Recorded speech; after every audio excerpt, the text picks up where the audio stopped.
Says I'm playing.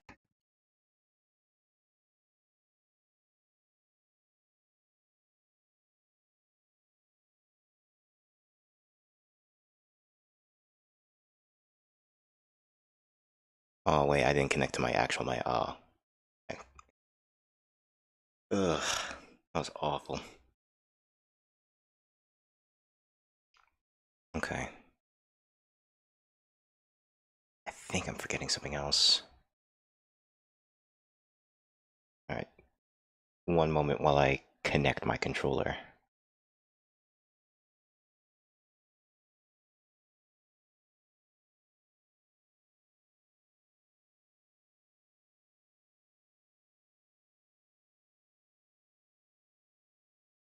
Mm,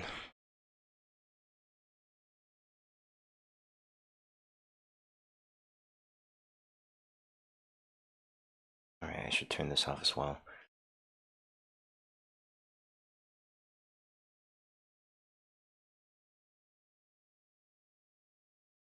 Yeah. Hi, Ellie.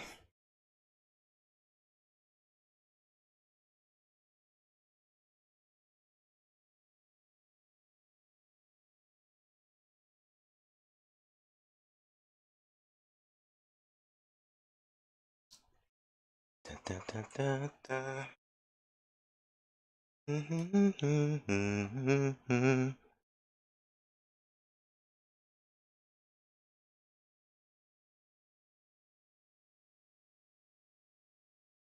Okay,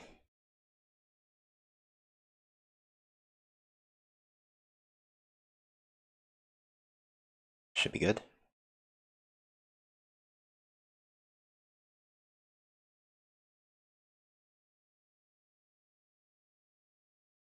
YouTube emotes aren't as cute as Twitch.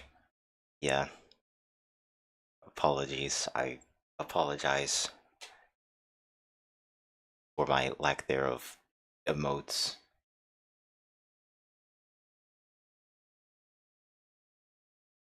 All right.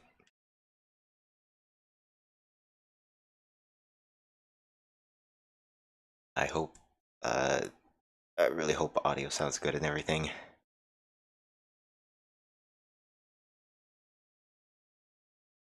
All right. Last we left off.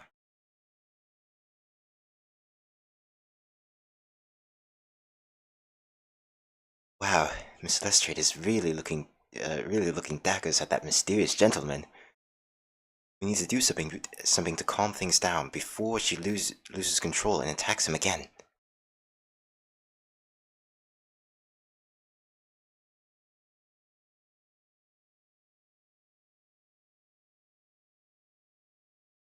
Look at those piercing eyes. He's clearly in no good mood to talk. We have to do something quickly before this mysterious gentleman leaves to fetch the police or something. Audio's fine. I don't complain like the Paulo. Like the Paulo.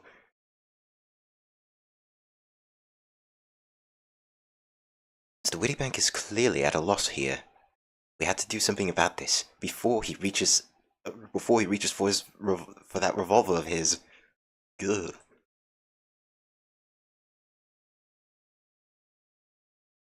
Do you want me to do? Uh, what do I do?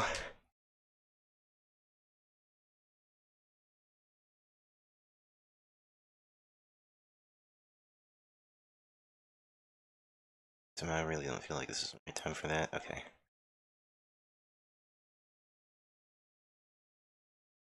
I'm fairly certain that we can find the great thing we need among the articles here in the shop. Oh, I didn't know Mr. Sholmes was here.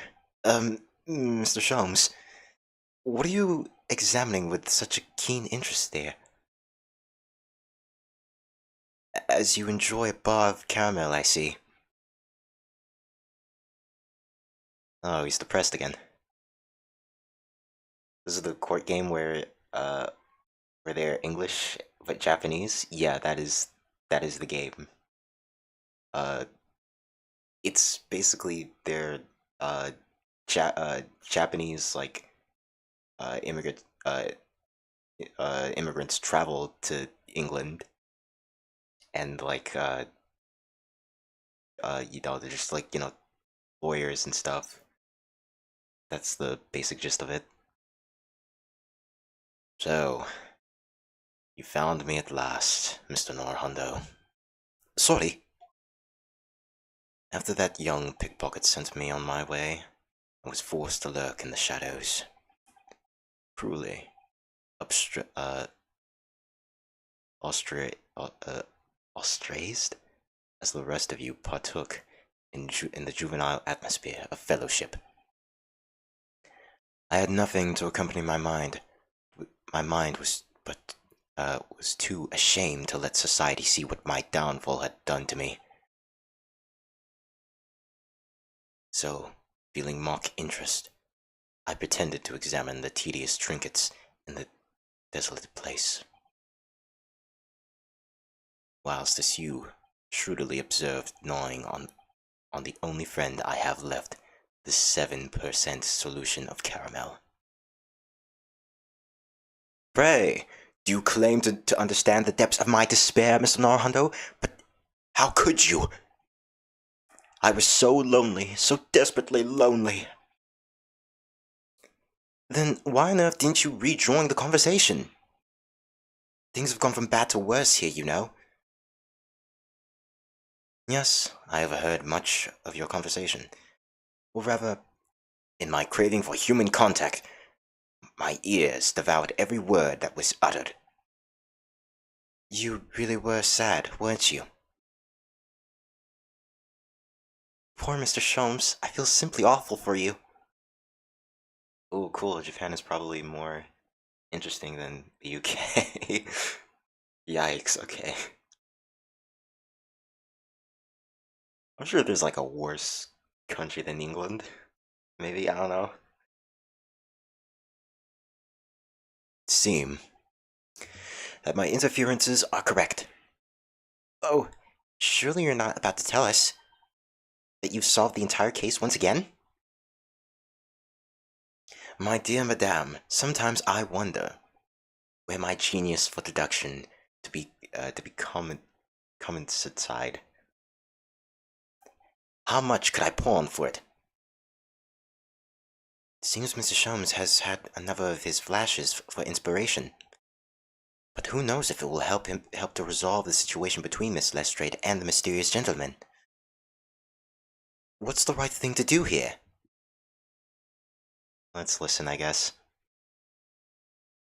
We can always correct them, I guess.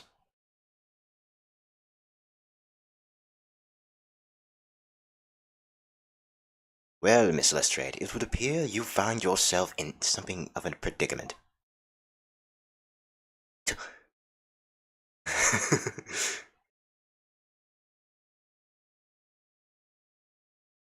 Where the blazes have you been, eh?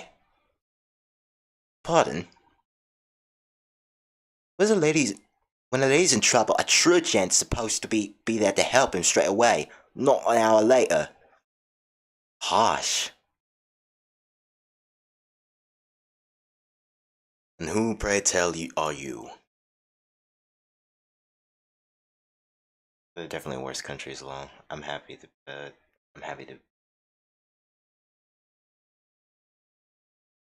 go to Mara, maybe. Mr. Egbert. I keep saying Egbert. Mr. Egbert Benedict. You have, in my eyes, a veritably encyclopedic array of curiosities about your person. Nevertheless, there are two immovable conclusions I have drawn. I beg your pardon. The first is this. The true reason for your visit to this pawnbrokery today is something you have not yet revealed.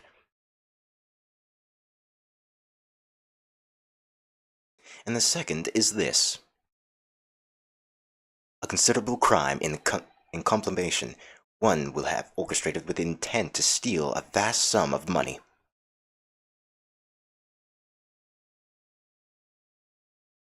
Did you say Egbert?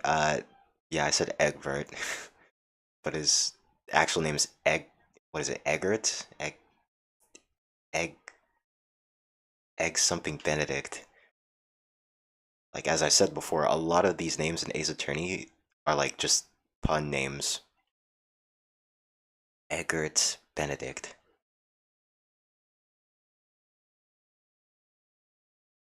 Well, Mr. Benedict, what say you to my deductions? How he's turned as white as hot as a boiled egg.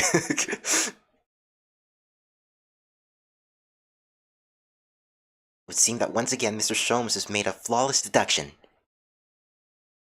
Just who do you think you are, sir? Ah, yes. As I hoped. This is precisely the pained expression I was looking for.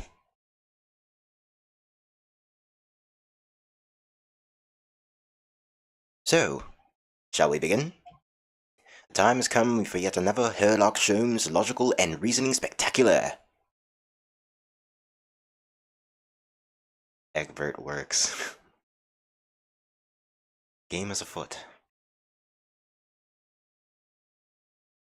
Mystery Man's aim. First of all, we must ask ourselves on what business you ventured to this pawnbrokery today. You claim to have followed this pickpocket here, having had the redemption ticket stolen from you on the street. But that is most certainly a lie. The real truth is something quite different. Oh, the circus is in town.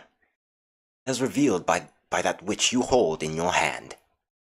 Yes, what brought you to this shop is, in the first place, is the staff recruitment flyer.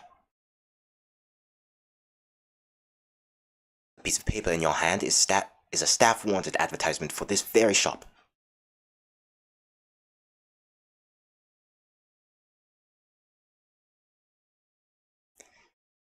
Even, sorry.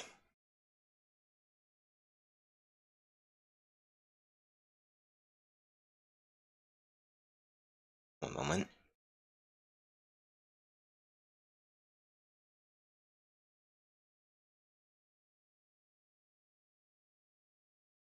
Even the most unobservant would soon realize that a man of your appearance has no need for such employ. In other words, there's some ulterior motive for your actions.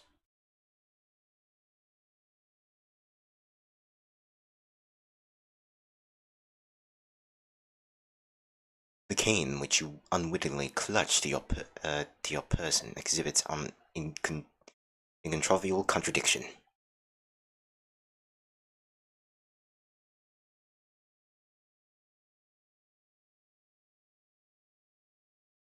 I do like the different English accents you do. Yeah, I try to put on a different voice for each character. What the utter rot! I've had, I've had this cane for years.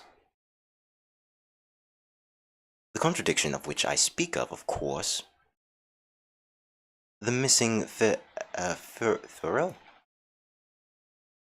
The end of any walking cane would be terminated with a metal ferrule to protect the wooden tip.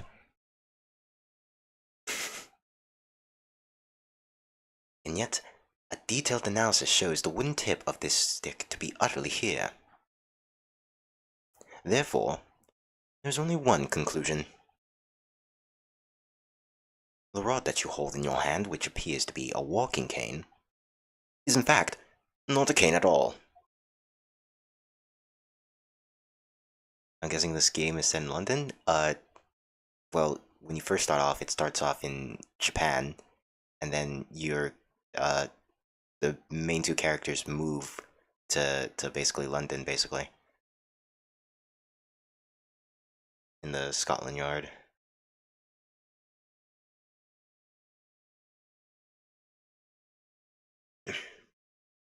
You recall, sir. can't stop burping. Sorry. Your recall, sir. Is something wrong? I... well, I...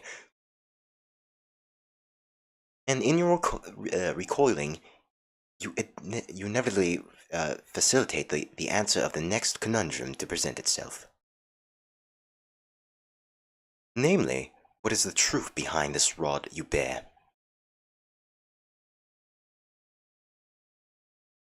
Yes, your reaction betrays the truth.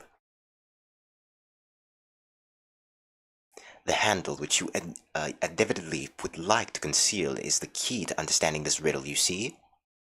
From the moment I saw it, my suspicions were aroused. Wait, what? What walking cane demands such a stout handle, mused I. But of course, as I said, this is no walking cane. No, that rod.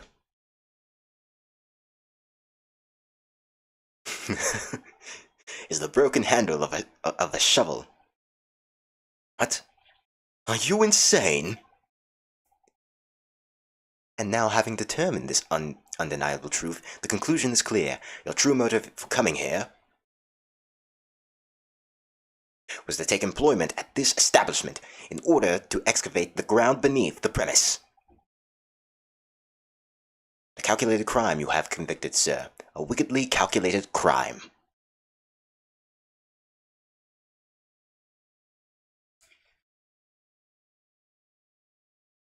Okay. Great crime. Now, Mr. Benedict, let us continue. We must expose the details of an elaborate crime you have in the planning. This is utterly absurd. You suggest that I, a gentleman, intend to excavate the ground beneath this pawnbrokery with a broken shovel. Okay, some of the emotes are kind of cute. Okay, Ellie. I'm glad you enjoy that, I guess. What on earth do you propose I could expect to find there? The way he moves is so weird. Some long-forgotten treasure, I suppose. Save for such fanciful theory, what possible reason could I have to do as you say? Oh, but there's an ample reason. As you are only too well aware, Mr. Benedict. Ah, and your fugitive glance is more telling than I could have hoped. What? Let us consider what would motivate a man to infiltrate a shop such as this and convertedly dig beneath its floor.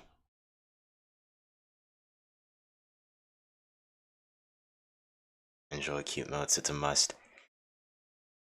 The answer is revealed by the council notice on the counter to which your eyes were inevitably drawn.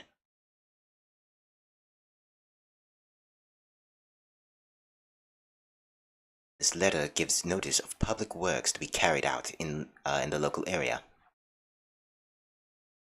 According to the enclosed plan for your upcoming sewage works, beneath this shop runs a sewer that adjoins another one that runs under the bank on the opposite side of the road. This madness has entered the screws now, has it? By excavating the ground beneath our feet, you would gain access to the waterway that flows in the very close proximity to the great vault of the financial institution opposite. What are you? I finally got the haircut yesterday, and I look like a middle-aged man now. But you're a non-entity. Cannot be a man. In summary, sir, You devised a master plan to pull off an elaborate bank robbery by dint of the underground tunnels.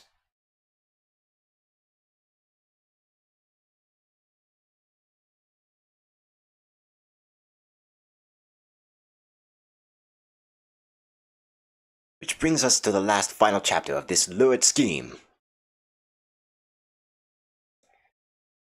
With what plunder did the thief hope to make off from the underground vault of the bank? Are you quite serious? Having consulted with Scotland Yard some days ago, I happen to know the answer.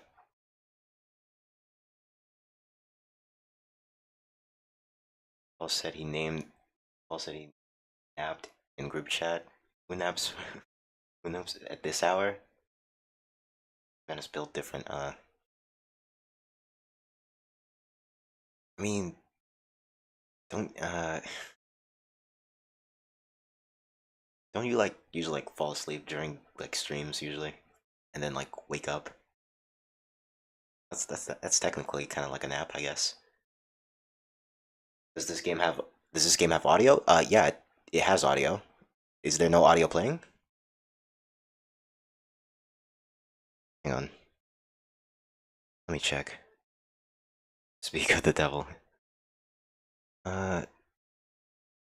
Oh, did I really forget to turn on the audio? Oh my goodness, I'm an idiot. I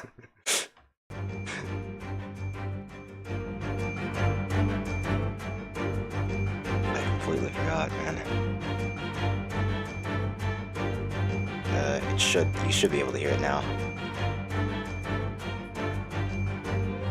It's not like it really matters anyway.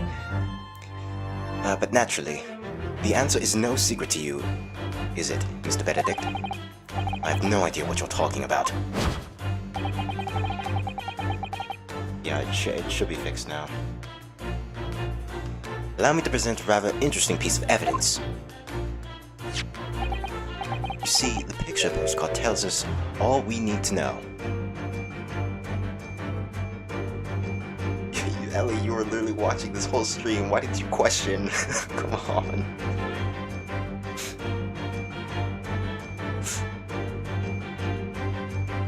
You see, this picture postcard tells us all we need to know. Postcard of the Great Exposition. I'm afraid you've quite lost me. Might want to either turn your volume up or the game audio down a little bit.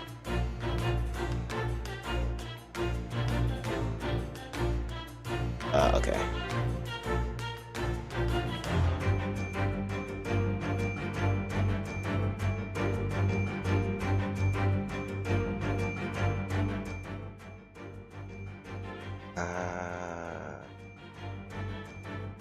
Is this good?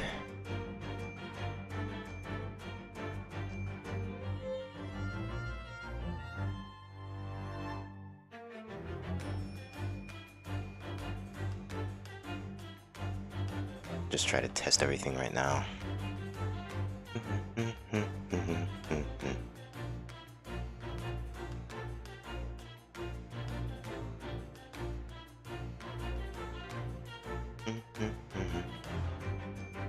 That's good? Alright, cool.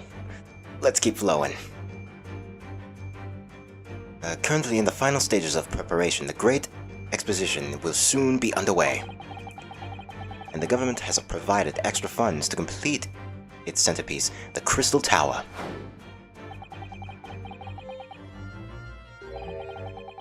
Can up a little more if you like, but better. Okay. I'll try to up it a bit.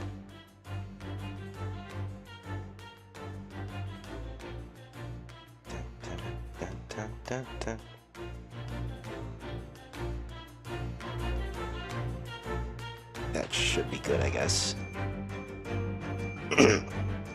Funds that currently sit in the vault of the bank on the other side of this road. Pardon. Yes, the considerable crime you have been contemplating. Just didn't notice. Yeah. is the theft of which sits in the vault of the bank, the special reserve funds of the Great Exposition. Of course, that is top secret police information, so keep it under your hat, please.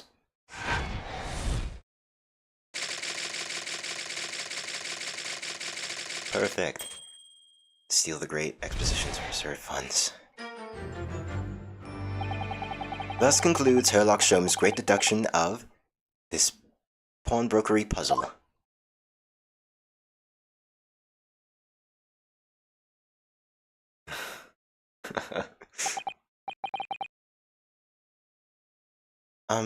Mr. Sholmes.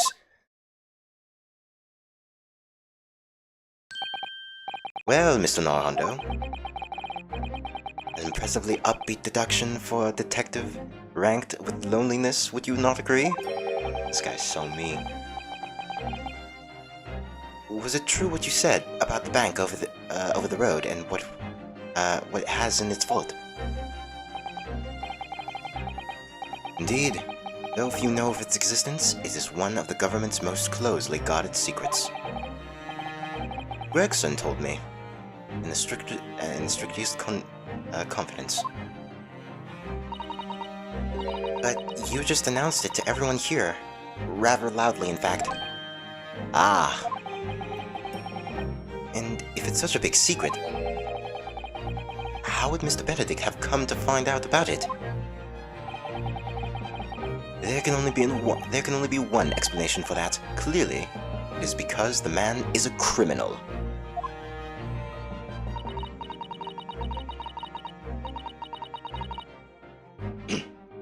But what if he didn't know anything about the money in the vault?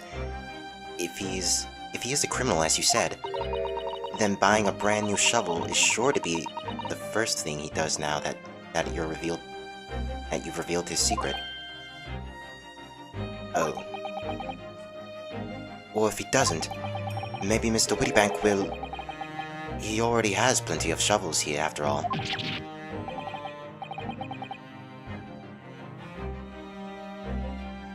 Thank God they called him Sholmes. Sholmes wanna be in...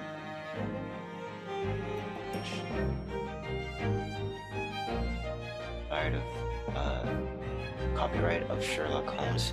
Well, I mean, Sherlock Holmes was also like a thing like way back then in the what is it called, the Arsène Lupin books, written by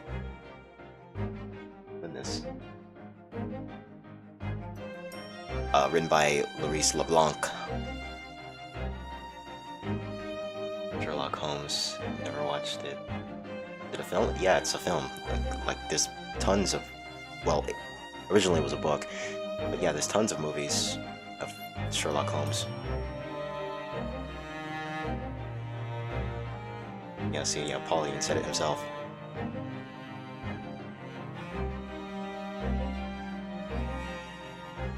Can you guys hear that? Neighbor's like dog is barking. I can hear like a cat like screeching at the top of its lungs.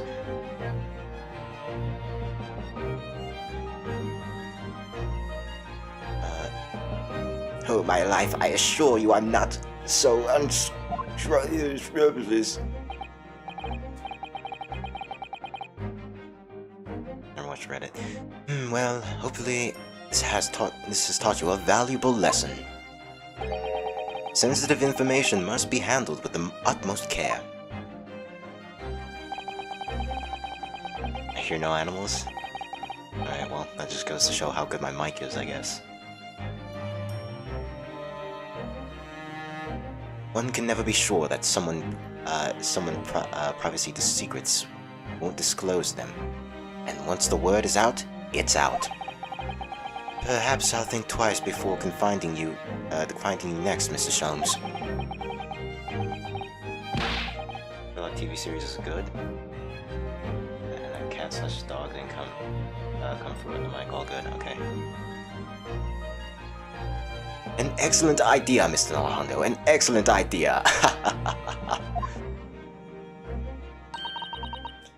Well then, Mr. Narhondo, you know what to do, I'm sure.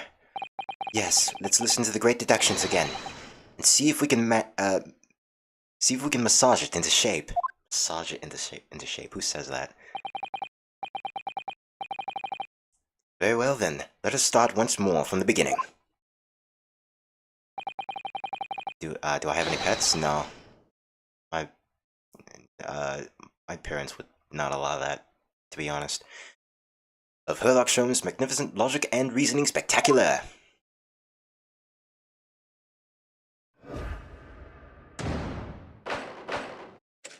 Alright, now it's our turn.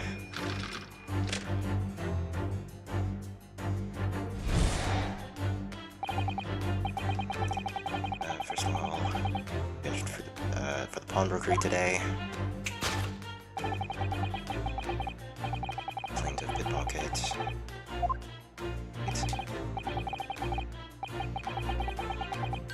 That is a lie. The real truth is something quite different. As revealed by which you hold. So brought you to the shop in the first place. The staff recruitment flyer. So, by Mr. Sholmes' reasoning,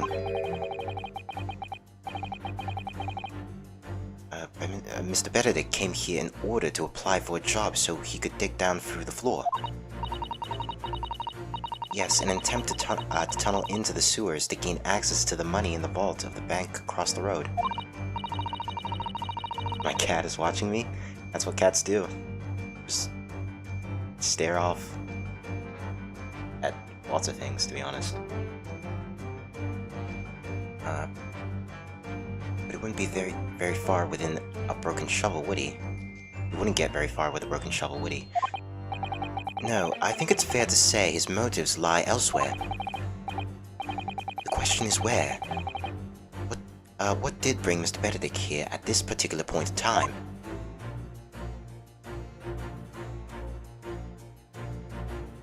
What can be little Yoshi? Ew.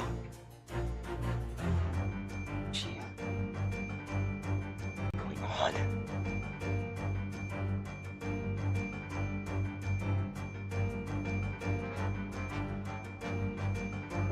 My cat now just rushed away. Yeah, they do that sometimes. Wait, is there something behind his back? No. What brought you to this shop? In the first place, is the staff recruitment letter.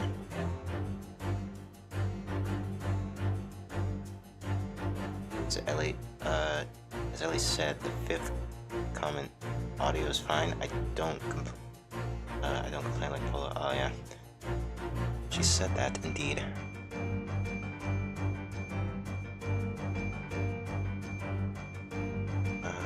The cane.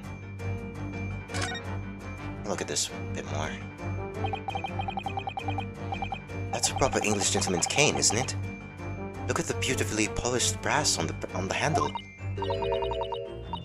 Yes, but Mr. Sholmes is right. It's not the sort of handle you see on a cane.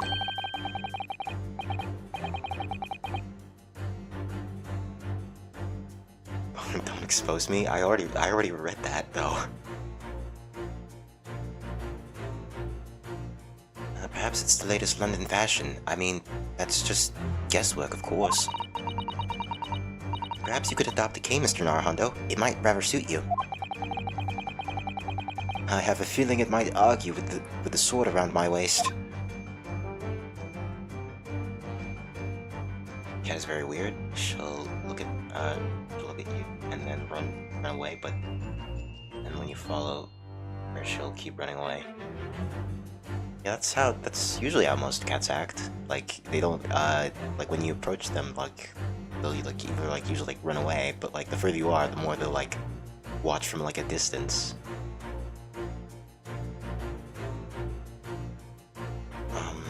Okay. Oh, there's something behind the note, actually. Can I see scribbled writing. Oh, look at the scribbled notes on the back of the flyer here. I don't believe it. What is it? Listen to what it says. Name Gina Lestrade. height 5'2", green cap, scruffy waistcoat, grubby white shirt, blue scalpel rag. It's a detailed description of Miss Lestrade. Goodness, there's even a sketch of her, hat and all. Although, if he showed it to her, she'd fire that smoke grenade launcher in his face for sure. And look, the details of this shop have been written down here too. Bank's Pawnbrokery, Baker Street, redemption deadline 15th of April, which is today's date. Why would Mr. Benedict have all that information scrawled on the back of the piece of paper?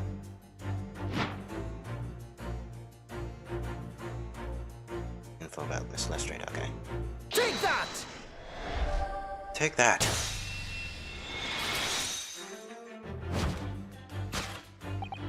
Yes, what brought you to this shop in the first place is the info about Miss Lestrade. Quite so, my dear fellow. It would appear that the writing on the sketch on the reverse of the flyer pertains to the pickpocketless Miss Lestrade and to Mr. Whittybank's pawnbrokery here. Ah. You originally told us that you had mercifully given the chase after Miss Lestrade stole the redemption ticket from you.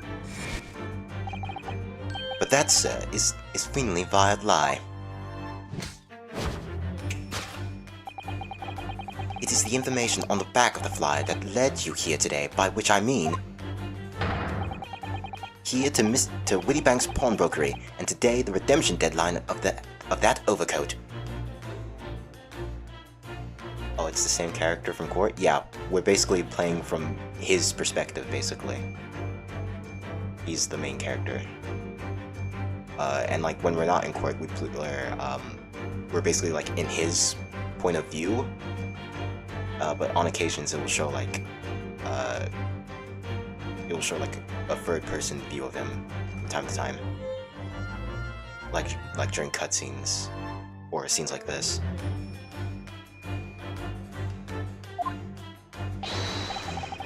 So you waited outside for the young girl matching the description you have written down to arrive. And you have gone to some lengths to hide the reason for your pursuit of Miss Lestrade. In other words, there is some ulterior motive for your actions. The cane which you unwittingly clutch to your person exhibits an uncontrollable contradiction.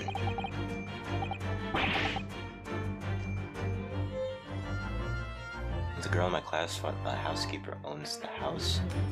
No, that's a homeowner. Yeah, the housekeepers are the ones that like keep the house tidy. Homeowners own the house. But utter rot. I've had this cane for years. The contradiction of which I speak, of course. The missing ferrule. What's a ferrule? It's the metal cap commonly found on the end of a cane, Mr. Narundo. Did Paul leave? Don't think so, maybe. I mean, he either like left to sleep or he's just lurking. It's just how it is. The bit that makes the nice clanking sound on the walk pavement. On call. Okay, I see.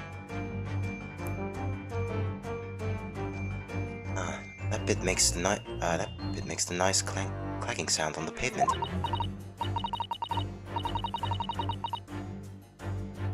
Yes, exactly. And Mr. Sholmes is right. It appears to be missing on this cane.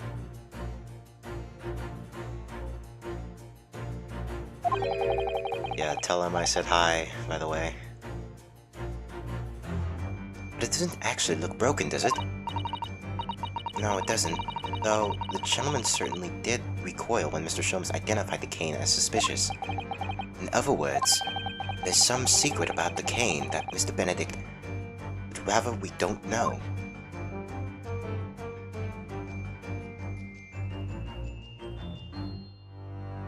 He looks so focused.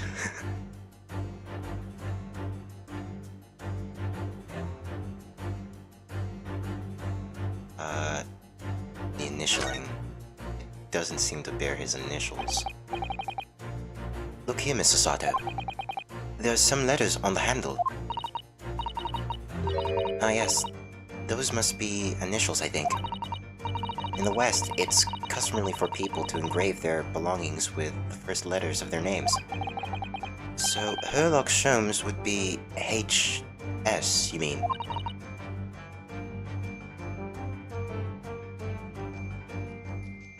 Ironically, there is a character that talks like that, to be honest. In fact, she's in this room right now. That's right. And the initials on the cane, on this cane, obviously. Oh. A.G.?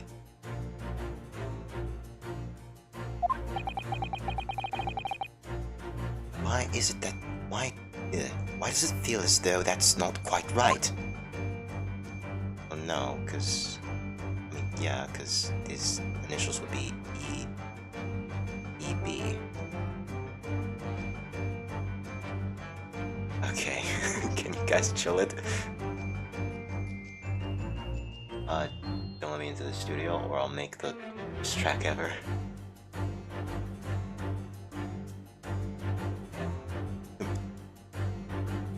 Hellfire was the beat. It burnt the entire studio. Nice. I want to meet that character. You kind of already did. Take that! It's the... what's her name? Miss... Gina Lestrade. That's her name. The contradiction of which I speak is, of course, the initialing. Most astute observation. Wouldn't you say, Mr. Egbert Benedict? I almost said Egbert again.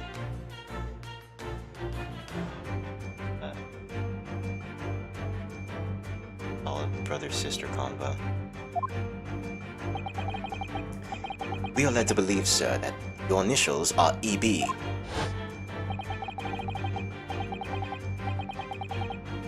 Yet, the most possessive manner you have in your grasp a cane bearing initials AG.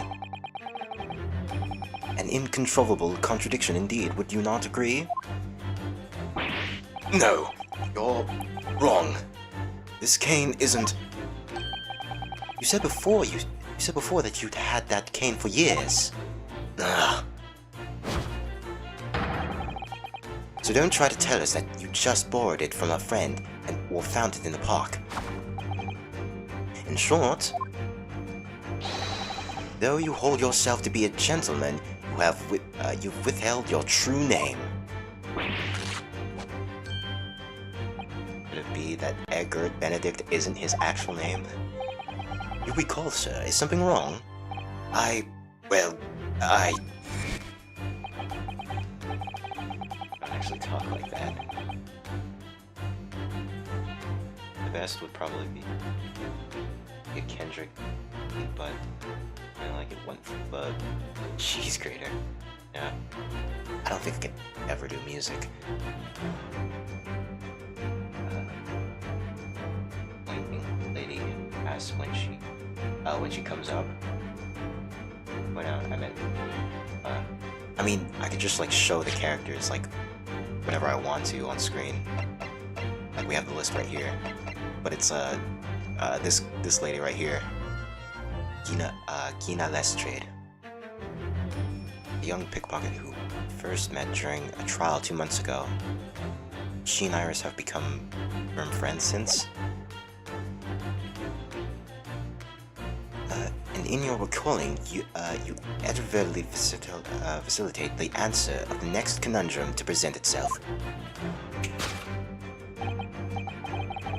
Namely, what is the truth behind your bear? Yes, your reaction betrays the truth. The handle which you inevitably would like to conceal is the key to understanding the riddle, you see. My theory, it's Benedict's cane, but he went through a name change. That's the most plausible theory. Let's consider the bare bones of what's happened here. Miss Lestrade redeemed the fine-looking overcoat. Not sure if I'm a fan of top hats. The top hats are okay. And now a mysterious man has appeared, introducing himself with a fake name and claiming that the overcoat belongs to him. But we know that he actually identified Miss Lestrade from a written description, which suggests that everything else he's told us is untrue. Benedict is trans for real, for real. So, what we need to do here is somehow prove that the overcoat cannot possibly belong to him. Or, well, whatever pronouns he may go by.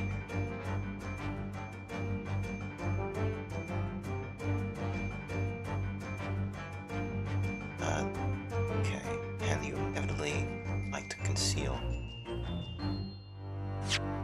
Am I trying to prove, how am I gonna prove that, though? The handle which you can never...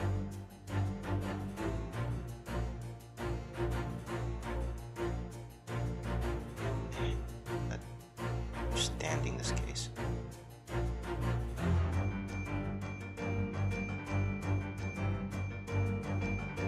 Wait, actually, it might actually be the top hat, actually. Or am I wrong? I've been looking closely at this hat for some time now, and it suddenly occurred to me that a bright white top hat like that might be just the hat for me.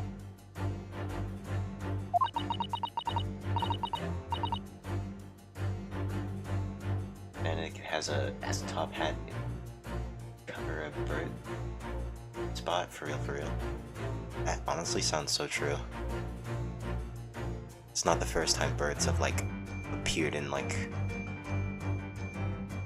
on top of a person in an Ace Attorney game.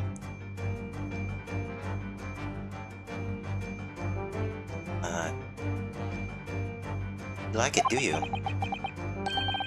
I think I do, don't I? Well, in that case, you can see if there isn't something similar among Mr. Wittybank's forehead. I said forehead. Mr. Wittybank's fortitude items. After we've concluded the investigation, we must focus on the task at hand at the moment.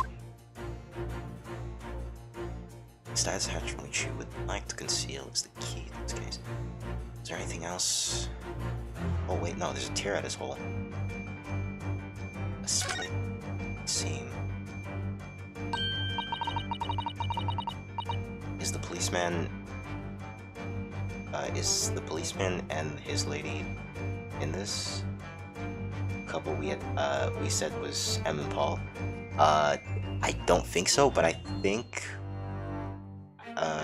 we might see them, like, again later on, maybe. I don't know. Some characters, like, show up, like, every so often.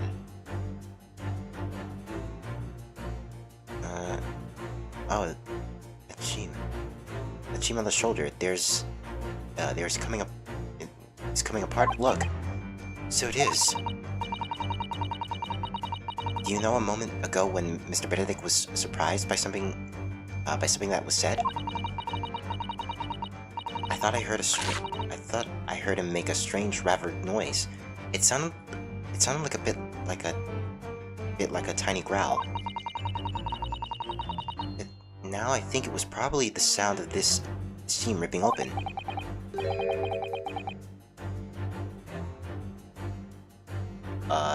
There were, like, these two characters that I said that were, like, U and M.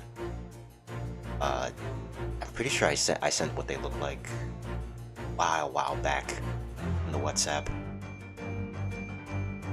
I look like a house intruder in a movie.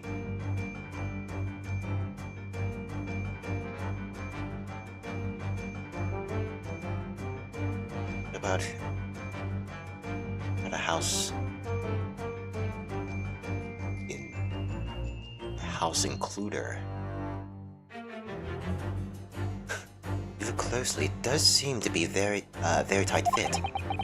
Sleeves are stretched to bursting, and he wouldn't have hoped of fastening it at the front. If he were to run around in it, I'm sure the whole thing would fall apart. That I'd like to see. Sorry. It has. He sent a gif of the blonde girl. Number M saying I like her. Yeah. It makes me look like an average. Wait, no, I already read that. Average house intruder. Okay. So how can we make Mr. Benedict run around? She's really giving this some thought. Okay, so I'm guessing this would be the key then. Take that! A split sheam.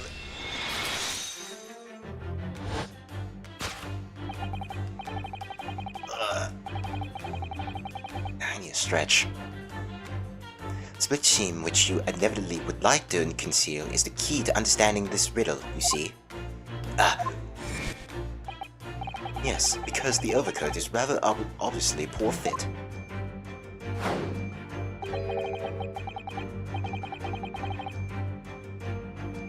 Interesting observation of a haircut.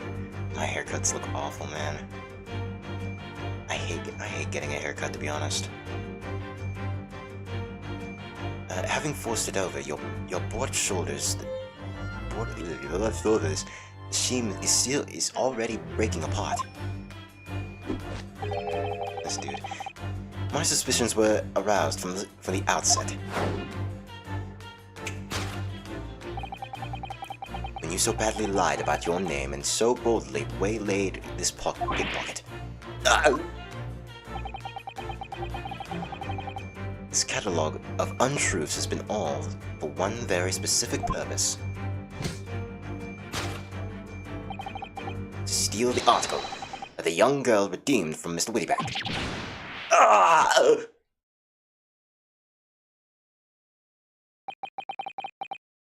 But what really irks me is this. The considerable crime I initially imagined has been considerably curtailed. How often do you get haircuts? I haven't. Mine's usually very weekly. The last time I got my haircut was, I think, 2 weeks ago. It's like July 20 something.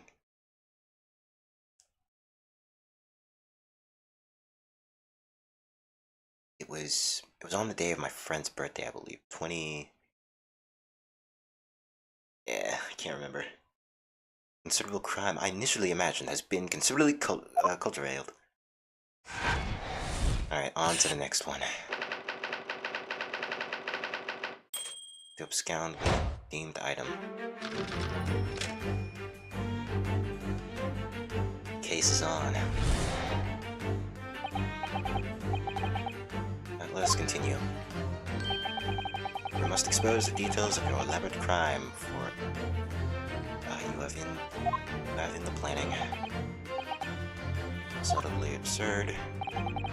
It's just that I, a gentleman designed to ease filth stored article of tonnage. You've forgotten that I redeemed the article in the proper manner using the watchword.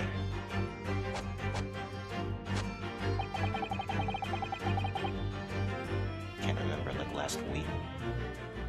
I said it was 2 weeks ago, not last week.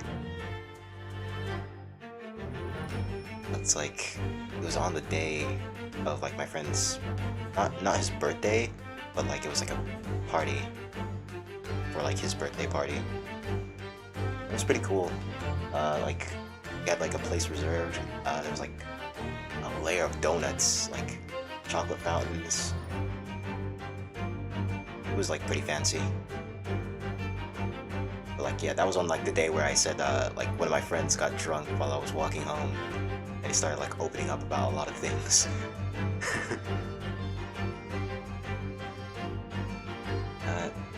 Had I not been the one to deposit it in the first place, how could I possibly have known that known the prevalent details necessary pass?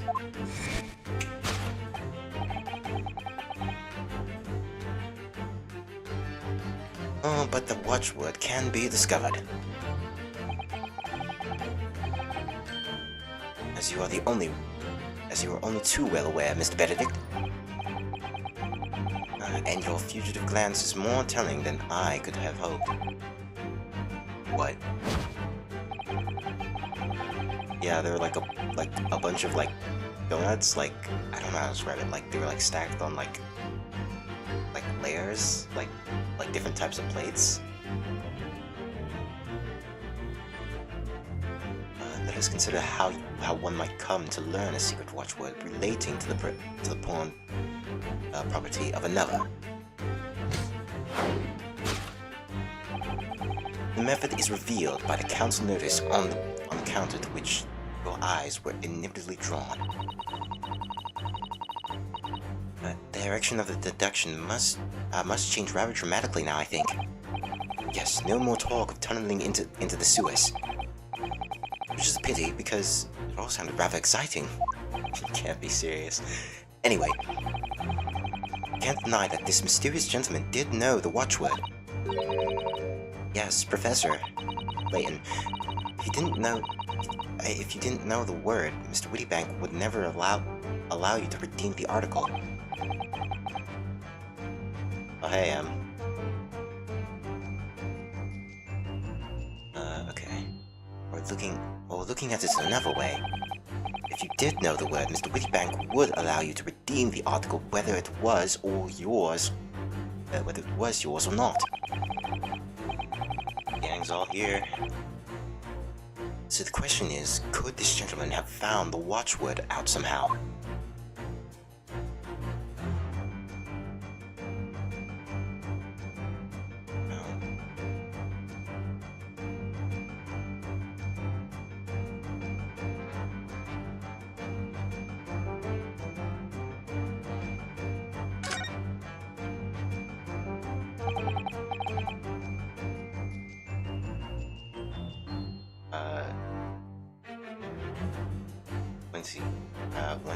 When he's listening.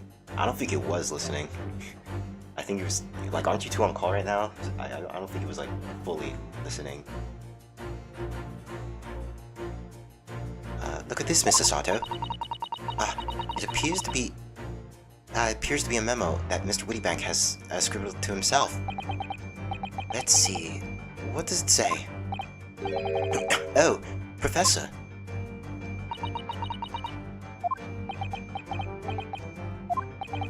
Mr. Wittybank must have made a note of the watchwords his customers give him right before their eyes. And an alarmingly clear script as well. Oh dear, I don't know where to look. Who knows what other secrets I might see? Well, I guess we have our answer. Take that!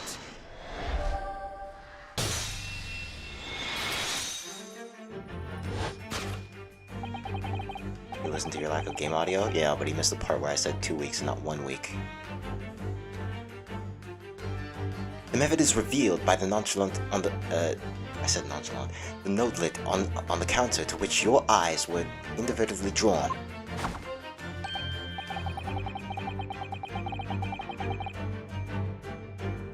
I spent a minute trying to remember how to get a haircut with.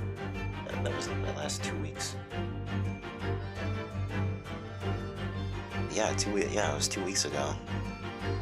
I just don't remember. Yeah, I just don't remember the exact date it was on.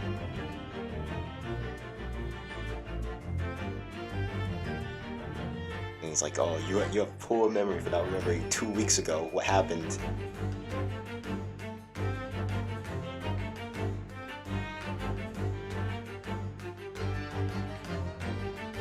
Yes, the broker here follows the same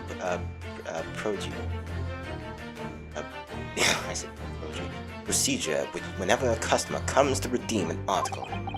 He asks the customer for the watchword and notes down the response uttered on the notelet he has to hand. What's this game about?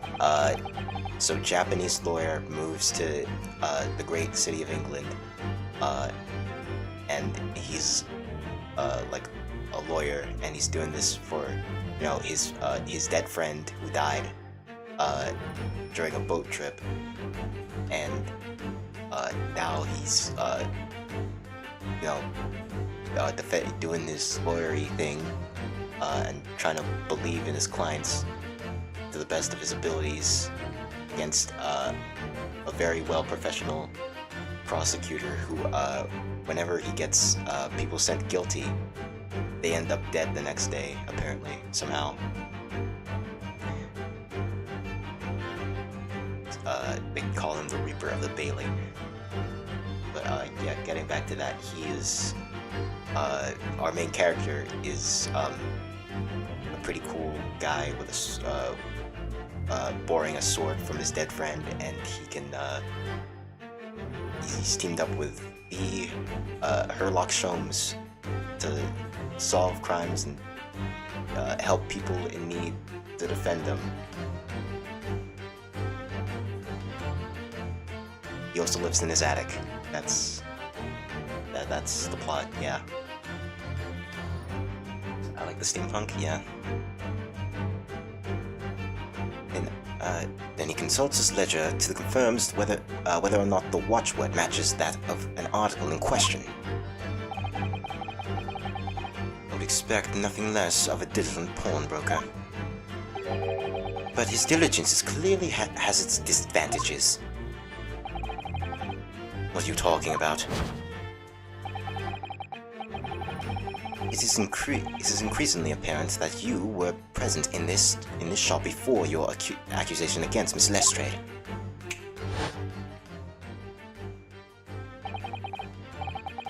In all likelihood, you followed her inside and then observed her talking to Mr. Wittybank. Like the pop punk, yeah.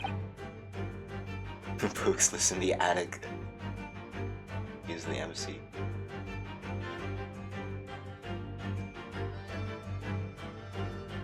Well, no, because... So wait, would that make you Susato then? M?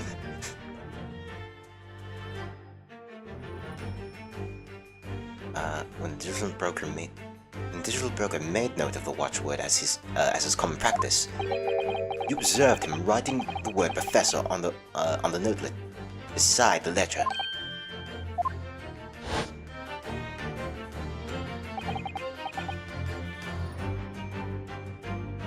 And that, sir, was the master plan you devised to steal the pawned article from the young Miss Lestrade. Master plan! Which brings us at last to the final chapter of this lurid scheme. Why would you go to such lengths to redeem that particular article from this pawnbroker? Are you quite serious?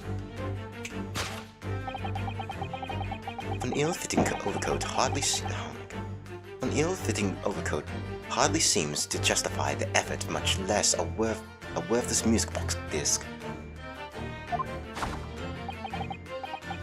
But naturally, you had very good reason to make them yours, didn't you, Mr. Benedict? I have no idea what you're talking about. Allow me to present a rather interesting piece of evidence. See, this picture postcard tells us all we need to know. Chronicles we're talking about are the overcoat and the music box disc that was in one of the pockets.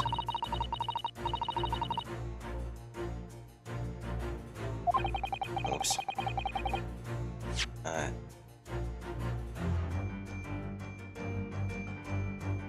Oh wait, no, I didn't miss anything. Did I? Yeah, I did, actually. Which, according to Mr. Wittybank, isn't even worth a penny. What's going on?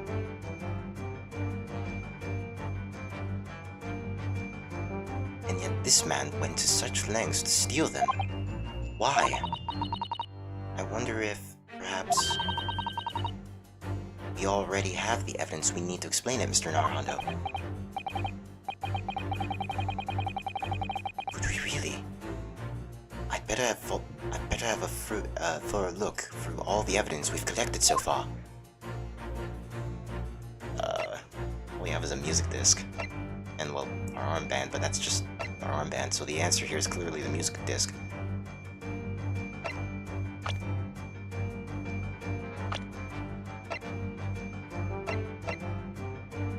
Gee, so many options. Take that! Music box disc. Wait, what? What spectacular contrived logic led you to this mindless conclusion?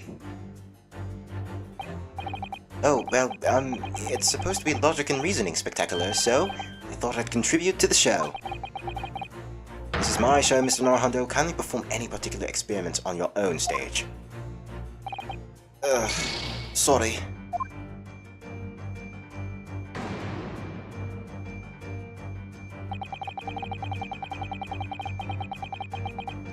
Okay. There's no other evidence, though. This last piece of the puzzle, I'd better have another look for the evidence. See if they're exciting.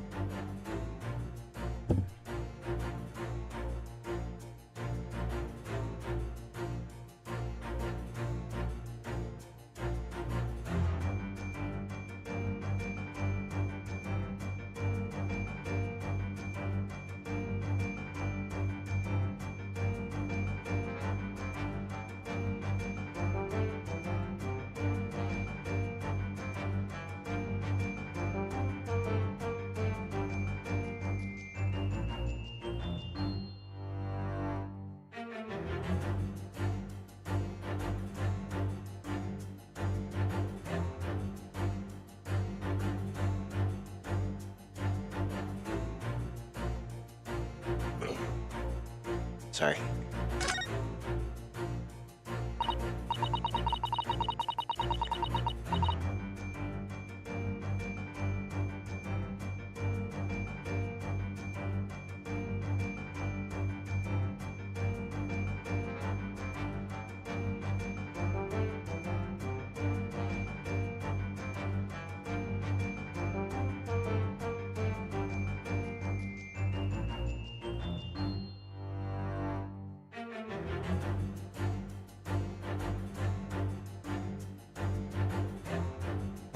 There's a little scrap of paper stuck onto the to the reverse side of the disc. Look, scribbled word or two. It looks like somebody's name.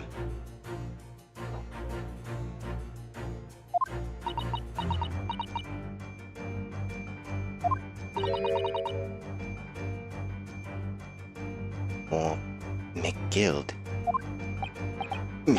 McGild? Could it be?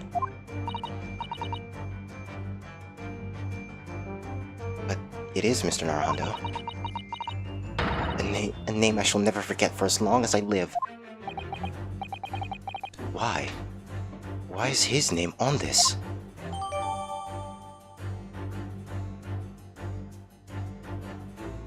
No wheel here? I'm so sorry for that. Stupid 1%.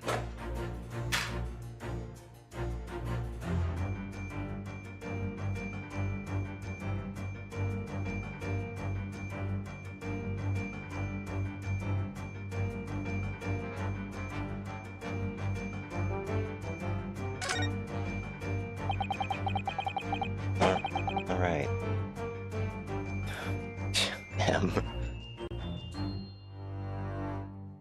Maybe it's... Yeah, that's right. Ellie's last name is Gill. I keep getting that. Gill. McGild. Ellie McGild. I'm starting to think... that Ellie is actually Miss Lestrade. Look at all the bumps on the disc. Tiny. Yes, the proportions are called pins, and they plug the teeth of the comb and make note. They plug the teeth of the comb and make notes. And just on the edge, there's a small amount of blood. Yes, the blood of the mysterious Mr. Egbert Benedict.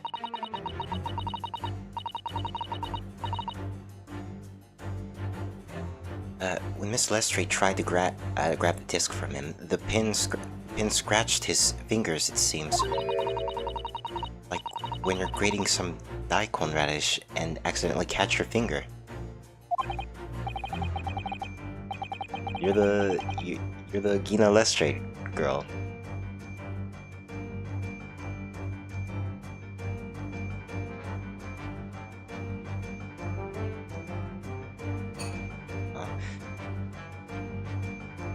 Ouch! Just thinking about it hurts, and puts me off eating radish. Okay. Okay, so now we presented it, I believe.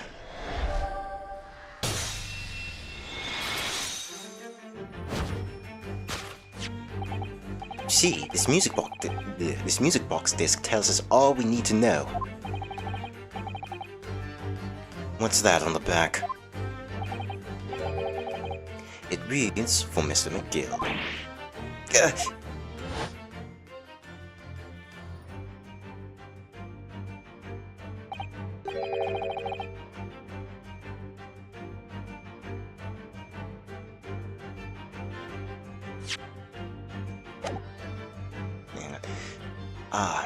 Mr. Magnus McGill. The unfortunate psychophilian therapist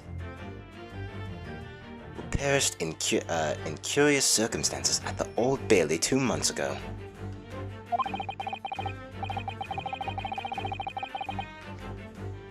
A prominent man in London, though his lone mortgaging demonstrated a distinct lack of sculptures.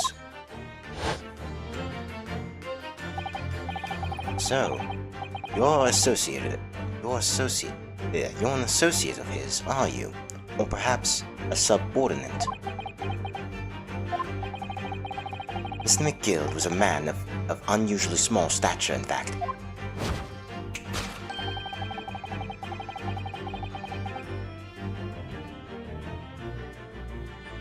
He was precisely the right size for the overcoat that you've squeezed yourself into. Ugh. Your true identity remains shrouded in mystery, Mr. Eggert Benedict. But the final conclusion here is crystal clear. The reason you came to this pawnbrokery today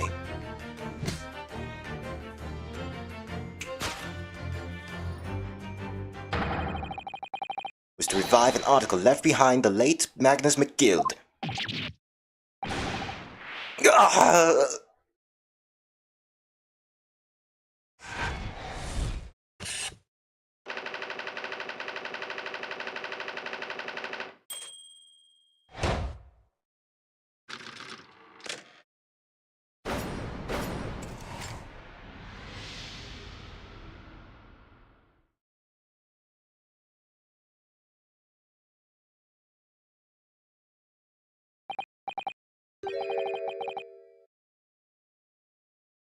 Hang on. What the heck?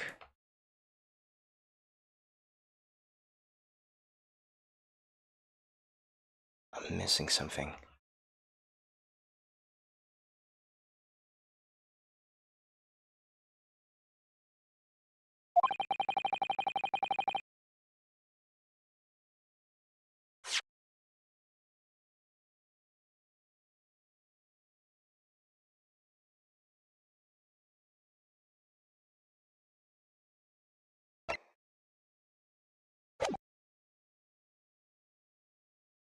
Uh.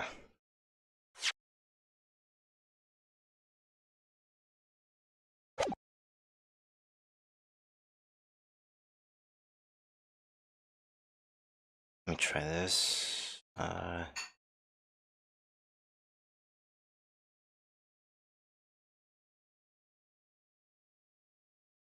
Okay, let me see what I missed. Well, Mr. Magnus McGill. Not a name I expected to hear in these circumstances.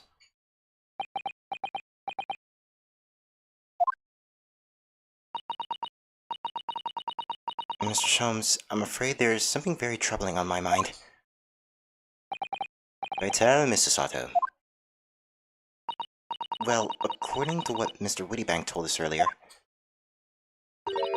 today was the final day on which the coat could have been redeemed, was it not? Yes, ma'am. That is correct. Today would be precisely 2 months since it was first deposited. Well, today is 15th of April, so 2 months ago today. Would have been 15th February, sir. That's right. It's all carefully recorded in my ledger. Deposited at 10:30 p.m. I see. What? But that suggests... Yes, 15th February. It's precisely the day which the omnibus murder took place.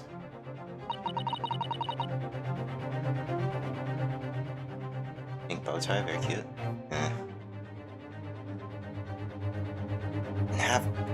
Half past 10 in the evening is precisely the time at which the terrible events were unfolding.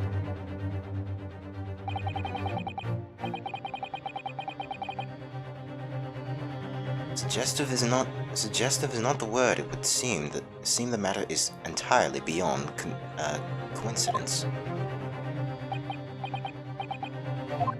What is this guy? You are, of course, at liberty to make whatever outlandish deductions you choose, however. Ho! I must insist you hand over the music box disc now. It'd be a terrible shame for you to return to your native land in a box. Dude, that's deep. What do I do?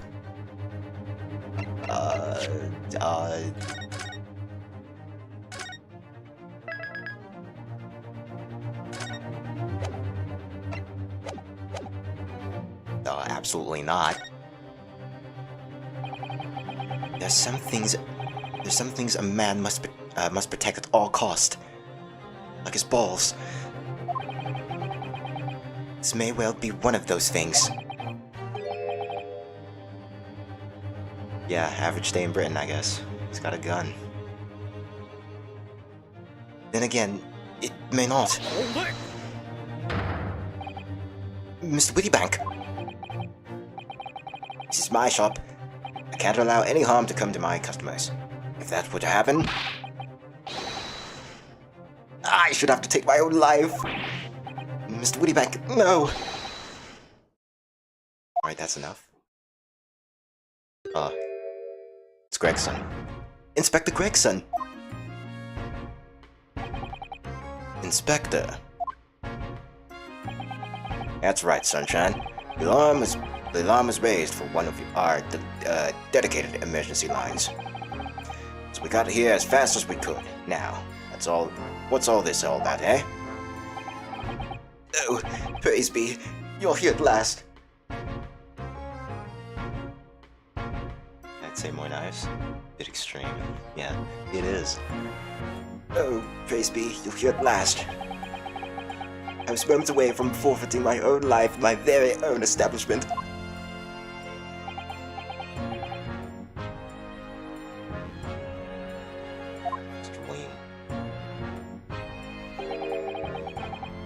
Seem you have the upper hand. We caught your ass.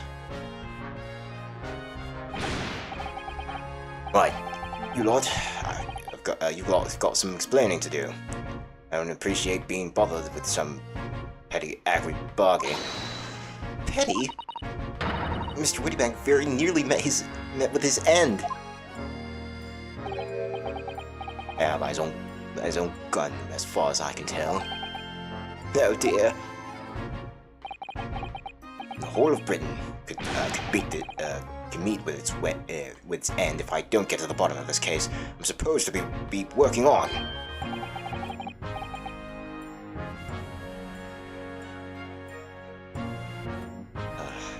What?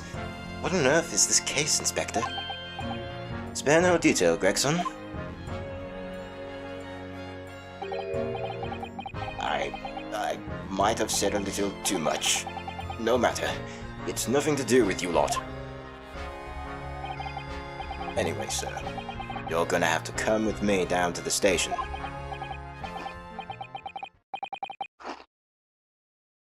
But of course, Inspector.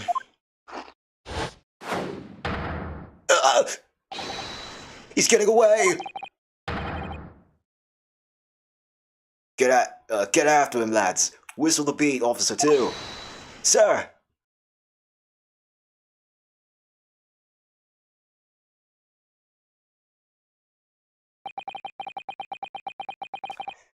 There's been a spate of thefts at pawn shops around here recently. Fitted emergency buttons underneath the counters for brokers to let us know when there's trouble. Oh, Inspector, I was very worried there for a while, very worried indeed. Now then, Mr. Permanently in mourning. Oh, yes? I'll be taking that, whatever it is, of McGilt's down to the yard, thank you very much. So I'll hand it over. Oh, yes, of course. No, don't give it to him. It's mine. That is mine. I'm sorry, miss.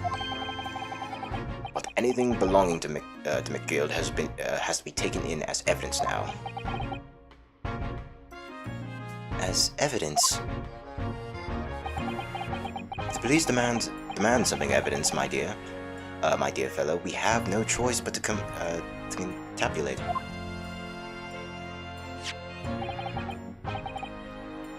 It's all yours, Inspector.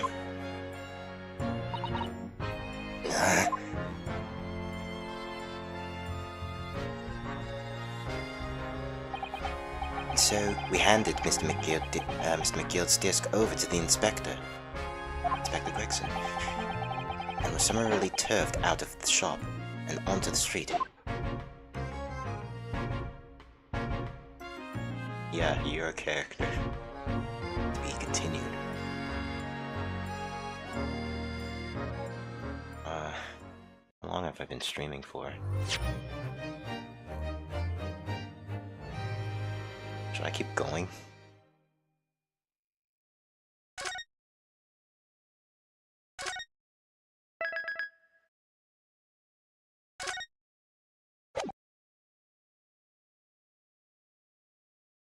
I'm very curious to know what happens next.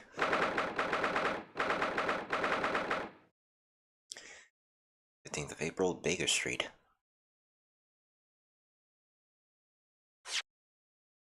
Uh... 89 minutes? Okay. Technical. Looks large and very gritty.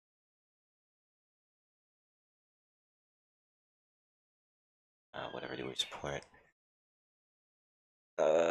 Sure, I'll keep going for, I don't know, like, maybe a couple more minutes, see what happens.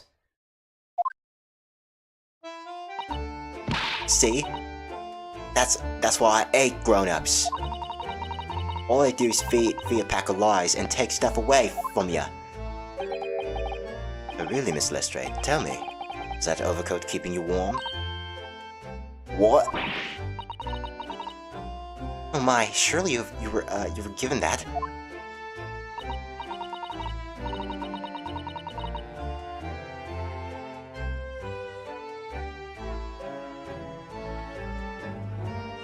Yeah, they let me keep it. After I looked daggers at him for long enough, he went through the pockets and then said, "Go on then, have it," before telling me to scrap her. Telling me to scrap her.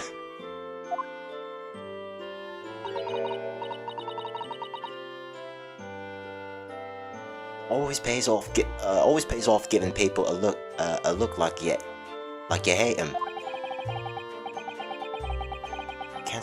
I can't help thinking that it's going to get you into serious trouble one day.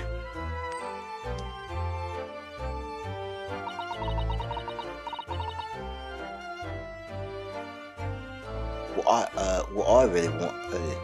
I really wanted was that nice shiny disc of mine. The music box disc?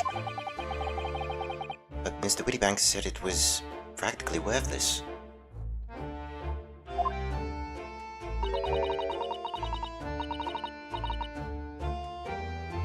I think I'm gonna go ahead and have to bash. Give it.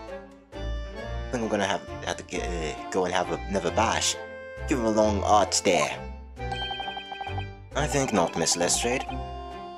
Shan't enter Wittybanks again today. Why not?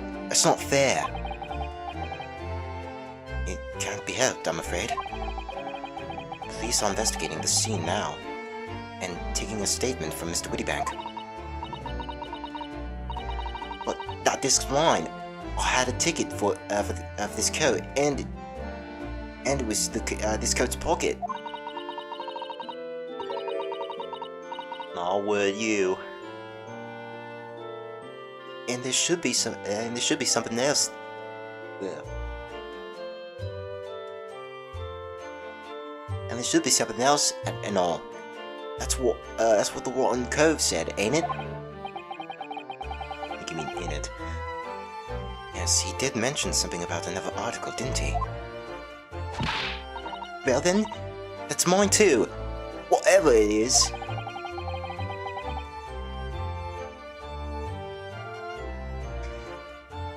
Now she's really pushing her luck.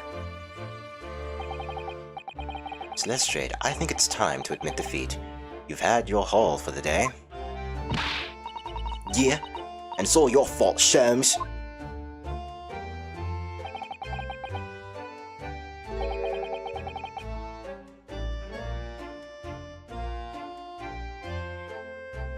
Who's your lawyer, Mr. Sholmes or Phoenix Wright? Mr. Sholmes is just a detective. The lawyer that we are currently playing as is named Ryunosuke Norhondo, which is the ancestor of Phoenix Wright. So, yeah, this is basically a very, very long ago prequel back in the beginning. This is where it all begins in the timeline, basically. So, what are your plans now? Will you dine with us for this evening?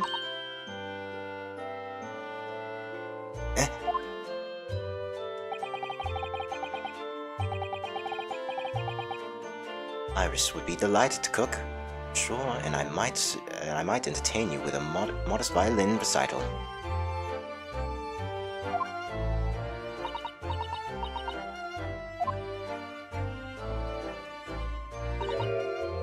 No, Ta. True. I mean, I wouldn't want to listen to screeching all day. Oh. Why would I come around to your place, eh? Have you lost your mind? I said mine. Have you lost your head or something?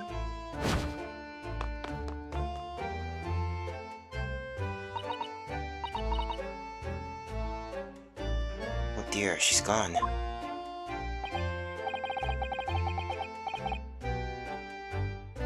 Having revealed on me quite unnecessarily, I might add. I can't help wondering. Perhaps she might turn up anyway. Interesting. When she's had a chance to calm down, I think there's a good chance she'll decide to come.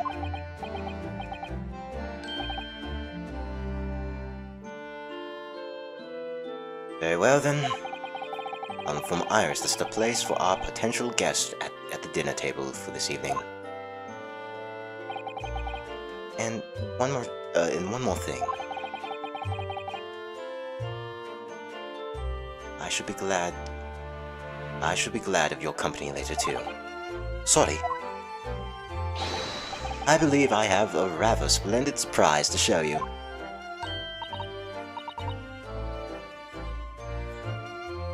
Oh, how exciting! What is it? You shall have to wait and see, Mrs. Sato. Until later then? Okay then.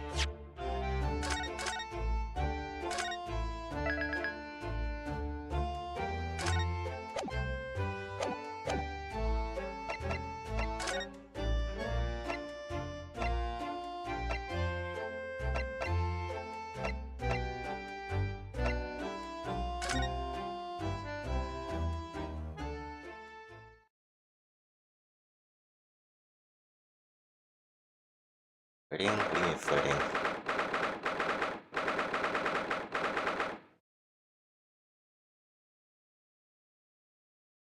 That was flirting?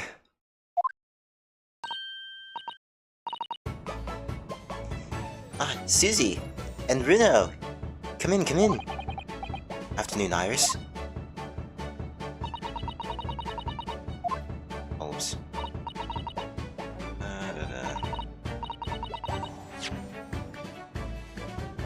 Wanted to see flirting? No. I just didn't really think that was flirting, to be honest, is what I'm trying to say. She say, thank you so much for breakfast this morning. Oh, don't mention it. Goodness, look at the time already.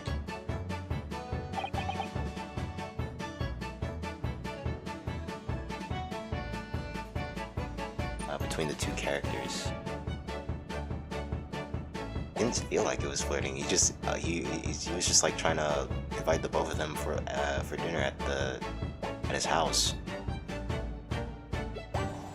And he's like, oh, what's gonna happen? And he's like, oh well, you'll just have to find out and see. I've got a special surprise plan. Like that's what you consider flirting? I don't know what that means.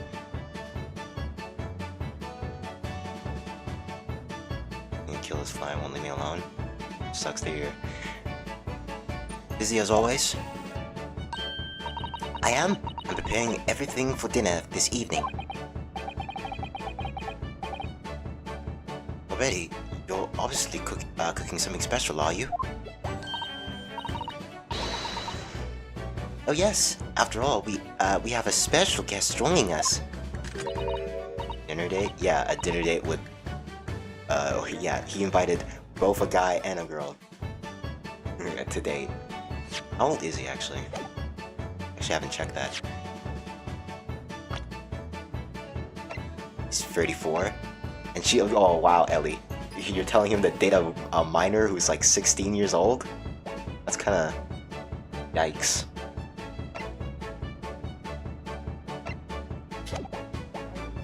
Not gonna lie. That's, it's not good.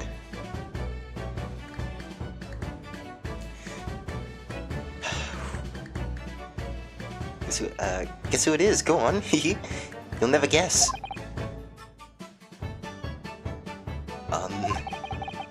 Look at those little eyes of hers shining. Oh dear. It's awkward when you already know the answer, isn't it?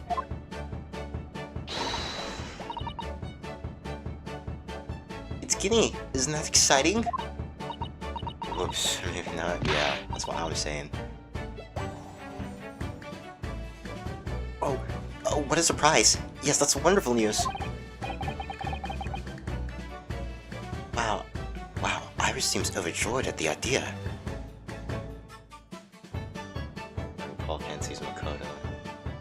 She's like 17. You know, 17 going up into 18 in like around strikers.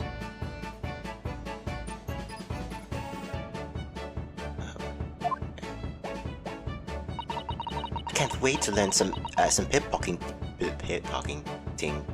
tips from a real professional. Because now you know he's left because he hasn't said a word yet. Not here to defend himself.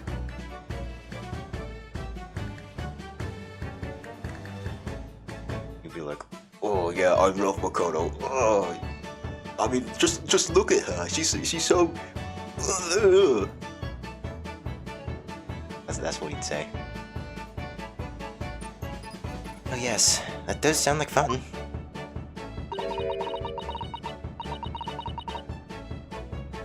I'm not sure that's entirely appropriate.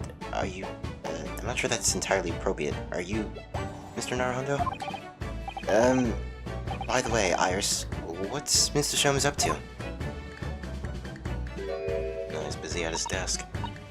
Hurley? Oh, he's been like that ever since he got back.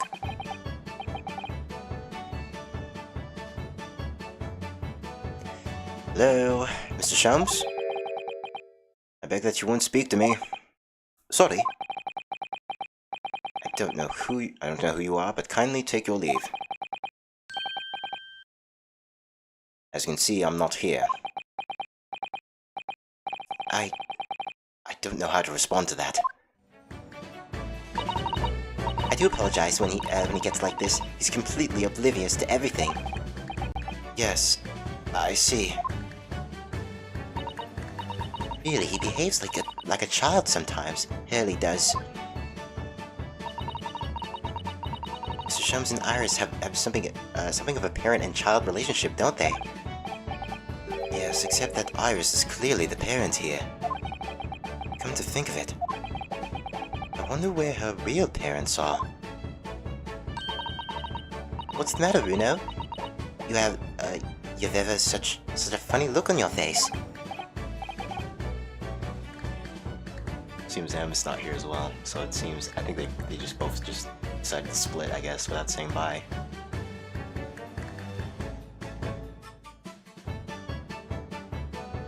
Oh, no, it's nothing.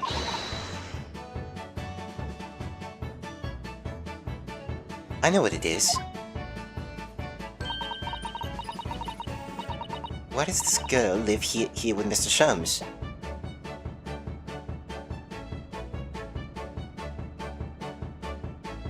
Dang. Why does this girl live here with Mr. Sholmes? You're wondering, am I right? How did you... Oh, Runo, I can read you like a book. Ugh, this girl is dangerous. Don't worry, you can ask me anything, I don't mind.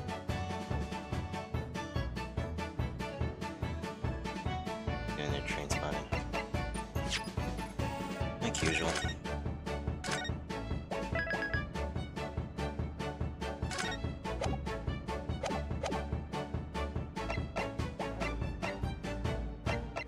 Or they just thought I was just too boring and lame, I guess. I don't know.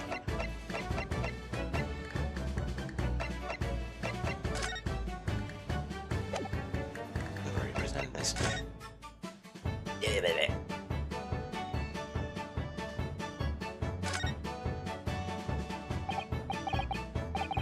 So, by Guinea, you mean Miss Lestrade, the young woman from the guild case 2 months ago, right? I always say when I had to go, or like when I needed ERB. I guess. So I'm just delving into them, I guess.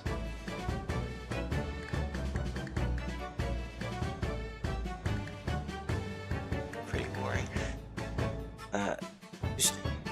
Who stole my experimental smoke grenade launcher?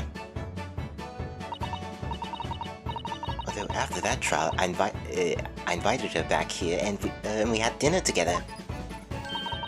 And now, we're the best of friends. Oh, what a lovely tale.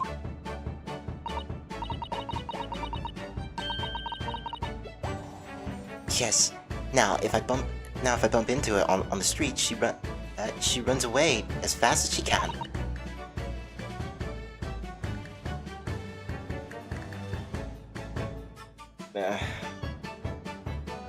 Oh.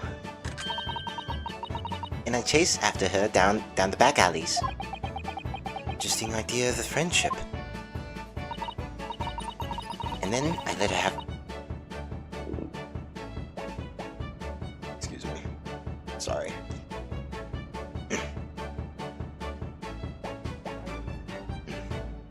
And then I let her have the latest color of smoke grenade I've developed.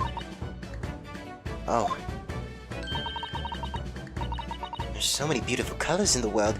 Kenny wants to make the whole rainbow. Suppose this means you've let Miss Lestrade keep the smoke grenade launcher, have you? Yes, that's right. I'd get bored of it anyway. Hurley always reacts the same way I shoot him with it now. Poor Hurley. Oh, I can't wait for Kenny to arrive. It's been too long since she last came over. I'm so excited. I just hope she does actually come. Living with Charles. I'm sure you've been wondering why it is that I live here with Hurley, haven't you? Rainbow grenade, yeah. Grenade that shoots different colors. Paintball gun. Well, it has crossed my mind. That and where are your real parents? Yeah, I knew it. I was like, oh, she's gonna be like, they passed away, unfortunately. It's like, that's usually the case. Mummy and Daddy aren't with me anymore.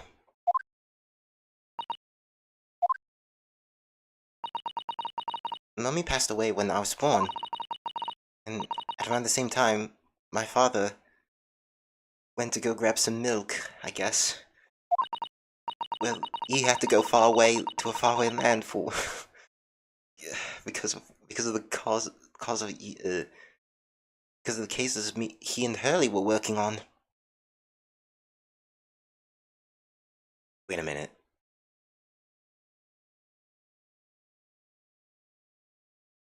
I would say that that's cool, but not cliche dead parents. Yeah. Wait, so then her dad was the guy that died in the first case then. Oh no, that's okay, so then they are both dead then. Yikes. Oh, wait a minute. Did you say he and Hurley? Yes, Daddy and Hurley were always solving mysterious cases together. She didn't mention that before. He wrote them all up in his diaries. That's what's in the metal chest over there. Really? He recorded them all.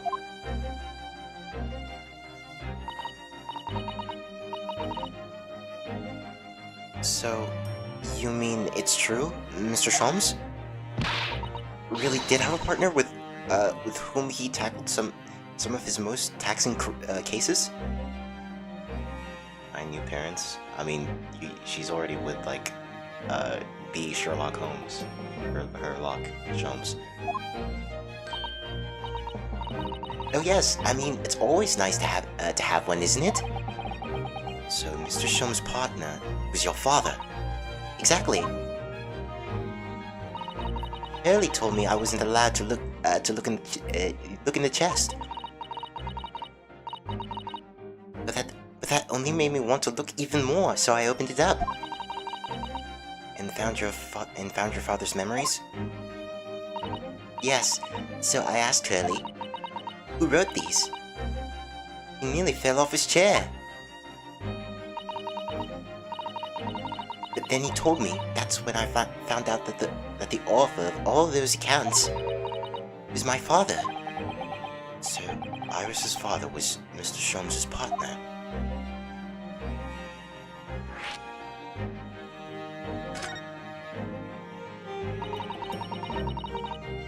I've practically lived with Hurley all my life. I was tiny when he took me in.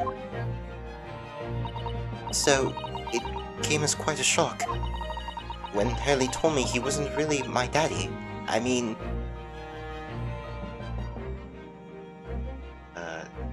don't need... parents. Wait, how old is she? That's a good question. I think... 7, maybe? I don't know. 10. She's 10 years old. An extremely young girl who lives with Mr. Sholmes.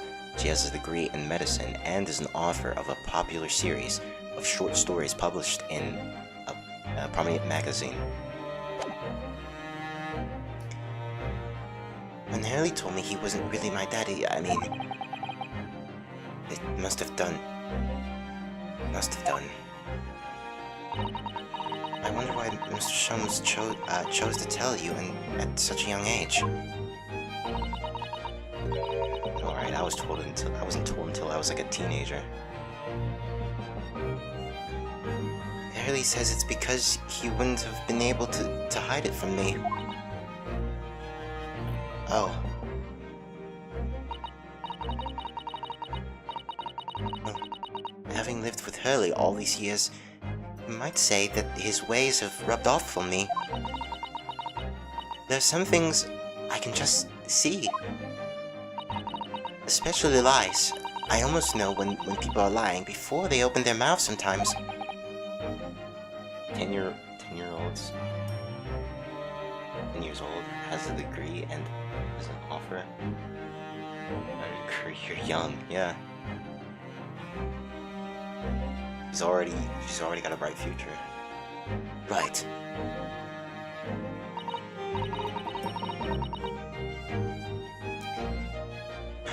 Anyway, I was so fascinated when I read Daddy's diaries.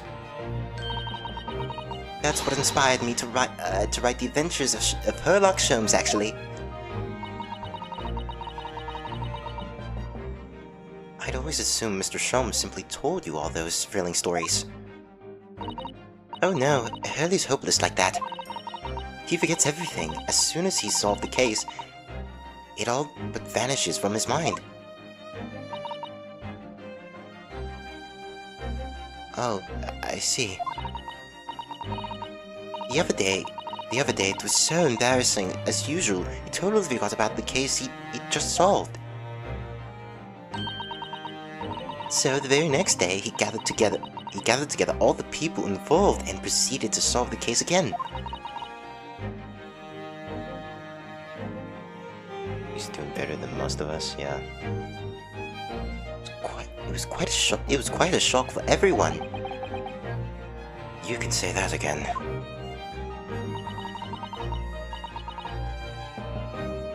You share your father's surname, don't you, Iris? That's right, Wilson. Daddy's Dr. John H. Wilson. Yeah, I knew it. Okay, so that was the guy who died and... yeah, does she know... Wait, does she know that he's dead? I learned from his diaries that he's a doctor of medicine, you see. That's what... Mozart did more at a young age. True enough. Mozart's cool. That's what prompted me to study and study so that I could earn the doctorate as well. Iris's father, who went to some distant land, and is a doctor by the name of John H. Wilson.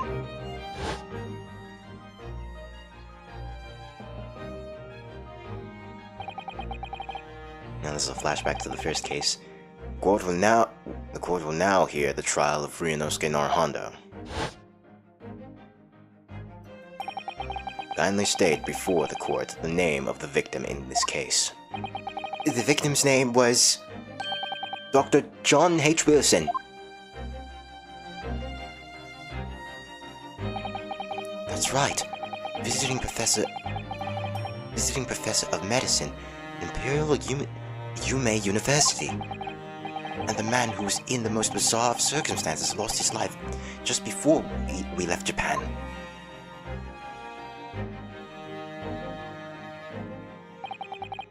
Mr. Sato. Yes? Perhaps we shouldn't pursue this conversation any further at this time. I think that would be for the best.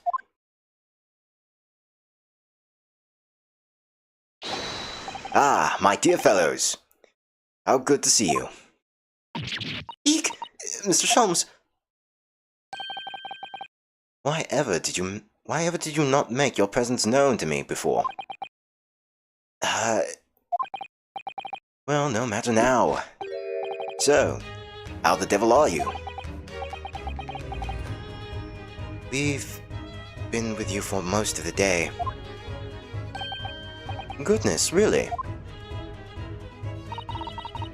Do tell me, Mr. Sholmes, is your violin unscathed? My violin? Whatever are you talking about, dear madame? Oh, never mind that now. I have something far more interesting to show you. Behold, my dear fellows! Oh, another music box disc. No, not another disc, Mr. Sato. This is the one Gregson demanded. We hand over as evidence Mr. McGill's disc. Oh my! Then what's it doing here? Oh, I get it. The old switcheroo.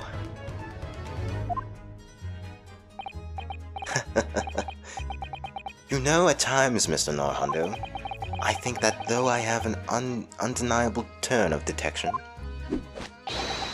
I may well be even more adept at larceny.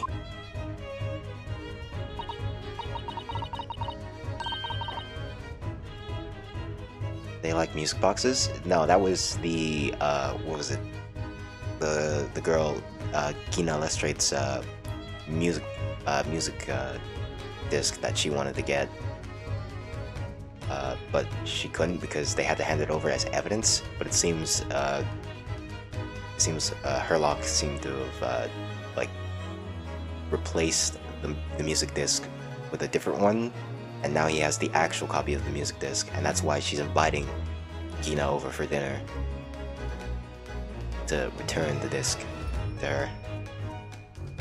And what he was doing at the desk was probably like trying to clean it so that it would be back to its usual state.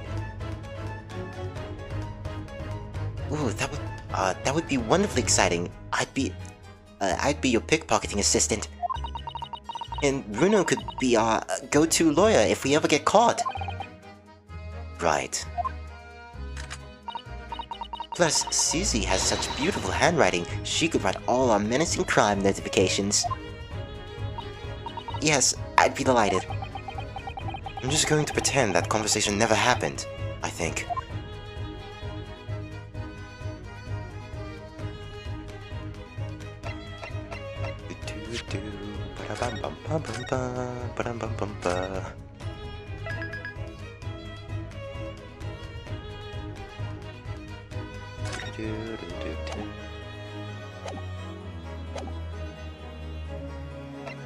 Okay. Beambox disc. Music box. I don't understand. How did the disc come to be in your possession? I thought Inspector Gregson took it back to Scotland Yard.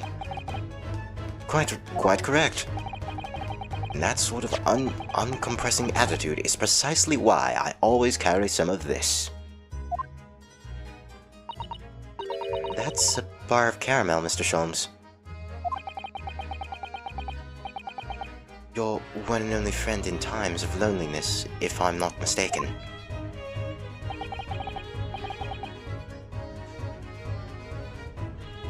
If you'll humor me, my dear fellows, cast your minds back to when the good detective considered the disc.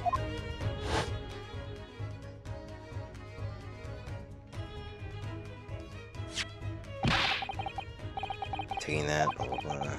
Send it over. Oh yes, of course. Please demand something, blah blah blah, yeah. It's all yours, Inspector.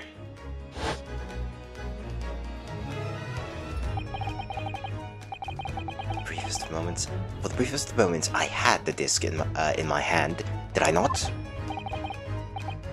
Yes, yes, you did. But I still don't understand. It was at... I'll try my best not to fall asleep. I mean, if you need to sleep, I can just like end stream right now. Currently, it was precisely that moment that I summoned my one and only friend into action. I pressed the disc into the pair of bars like this. That's amazing. The disc and all the minuscule proteges have an image in the caramel. Ugh, my voice cracked. Indeed, this caramel is quite exceptional. I developed it myself, do you know?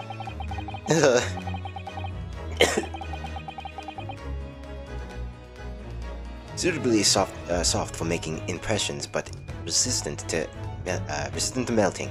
The result of a precisely controlled solution.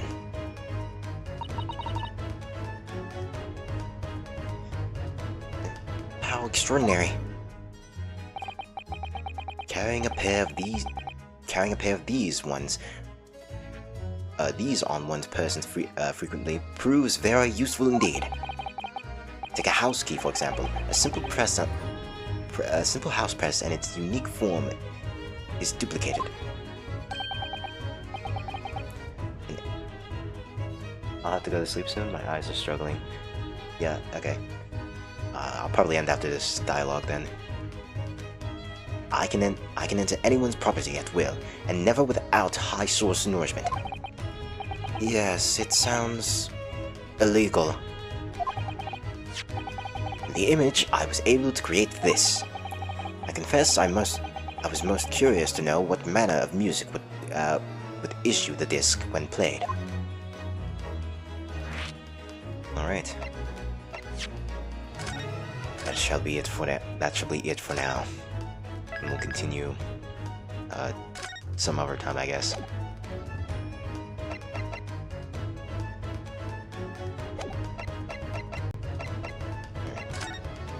All good. Yeah, alright.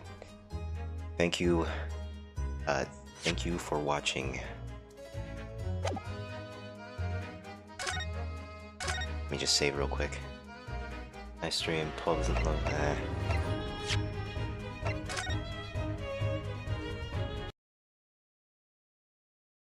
Alright. Thanks for watching. Bye.